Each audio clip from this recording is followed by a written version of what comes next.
देखिए, जो भी हुआ वो अच्छा नहीं हुआ। ये प्रकरण इतना बड़ा हो गया, अनेकों जगह इस प्रकरण को रोका जा सकता था। पुलिस की लापरवाही, प्रशासन की लापरवाही, राजस्थान की सरकार की विफलता की वजह से ये प्रकरण इतना बड़ा हुआ है, वरना ये दुर्भाग्यपूर्ण घटना इतनी बड़ी नहीं होती। छोटी मोटी घटना के बाद इसको रोका जा सकता था, लेकिन इसको बड़ा हो, इसके पीछे बहुत बड़ा षड्यंत्र है। एक समाज को बदनाम करने का ये एक बहुत बड़ा षड्यंत्र है। मुझे लगता है कि राजस्थान सरकार को इस पर संज्ञान लेनी चाहिए। जो भी अपराधी है उसके खिलाफ सख्त से सख्त कार्रवाई होनी चाहिए। जो एसडीएम है उसको इस प्रकार थप्पड़ मारना कहाँ तक सही है, क्या गलत है? ये तो फैसला कोर्ट करेगी ना। ये मैं थोड़ी हूँ, ना तो मैं पुलिस हूँ, ना मैं कोर्ट हूँ। जो भी प्रमाण है वो जाकर कोर्ट में दें, जो भी अपराधी है उसको गिरफ्तार करें। बीजेपी का कहना है कि और दूध का दूध पानी का पानी जांच करके और जो भी अपराधी उसको सजा मिले। मैं तो कह नहीं रहा हूँ, मैं ये नहीं कह रहा हूँ कि कौन अपराधी है और कौन नहीं है। मैं ये कह रहा हूँ कि ये घटना इतनी बड़ी हो गई, इसको बहुत पहले रोका जा सकता था। इतनी बड़ी अगर पुलिस की मुस्तैदी रहती, प्रशासन ईमानदार रहता तो, और सरकार की अगर कार्यशैली मजबूत होती, दिशा निर्देश मजबूत होते, तो ये घटना इतनी बड़ी नहीं होती। बीजेपी अगर किसी से कोई अपराध हुआ, अपराधी को सजा दो। बीजेपी का कहना है कि नरेश मीणा कांग्रेस से आए हैं, अनुशासनहीन है। क्या मानते हैं इसको लेकर, क्या कहना चाहेंगे? क्योंकि आप भी कांग्रेस से विधायक है, युवा आज की तारीख में निष्कासित, आप भी युवा है कांग्रेस। देखिए अभी कांग्रेस के मेंबर नहीं है, लेकिन और आरोप भारतीय जनता पार्टी अपनी विफलताओं को छुपाने के लिए इस प्रकार की बातें निकाल कर ला रही है। नरेश मीणा किस राजनीतिक पार्टी के सदस्य हैं, क्या ये मुद्दा है आज?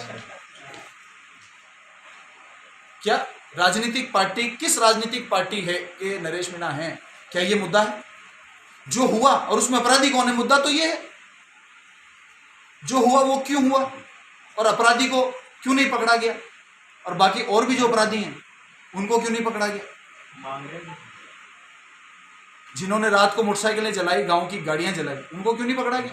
सबको पकड़ो ना, सबको पकड़ना चाहिए। गिरफ्तारी हो तो सभी अपराधियों की होनी चाहिए, जांच तो सबके खिलाफ होनी चाहिए।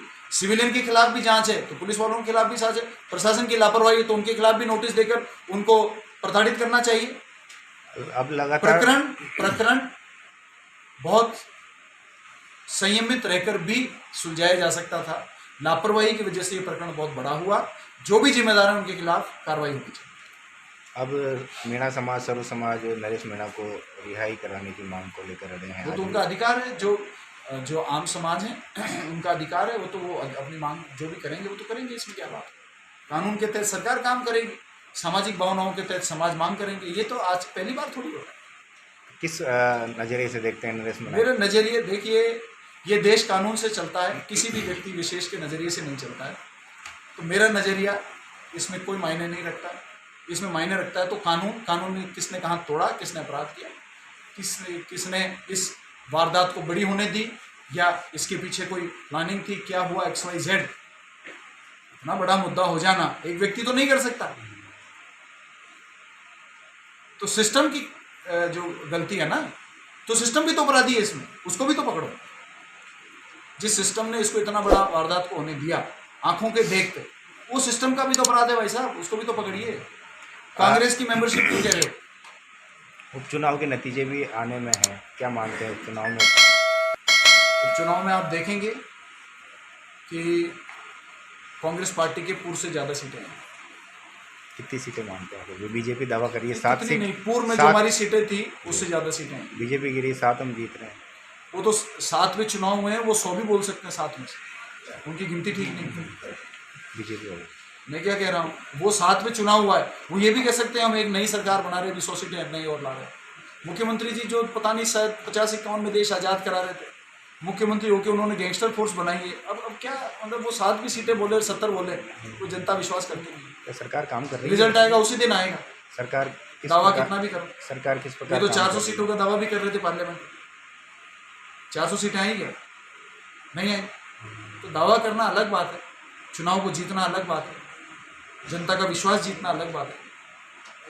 आप भी मैदान में थे उपचुनाव के दौरान। ये बिल्कुल पूरी ताकत के साथ में पूरी कांग्रेस पार्टी ने चुनाव लड़ा।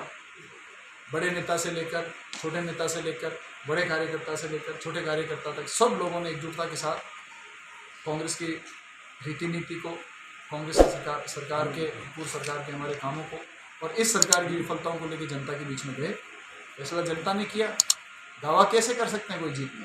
वोट देने का अधिकार है कि नहीं जनता?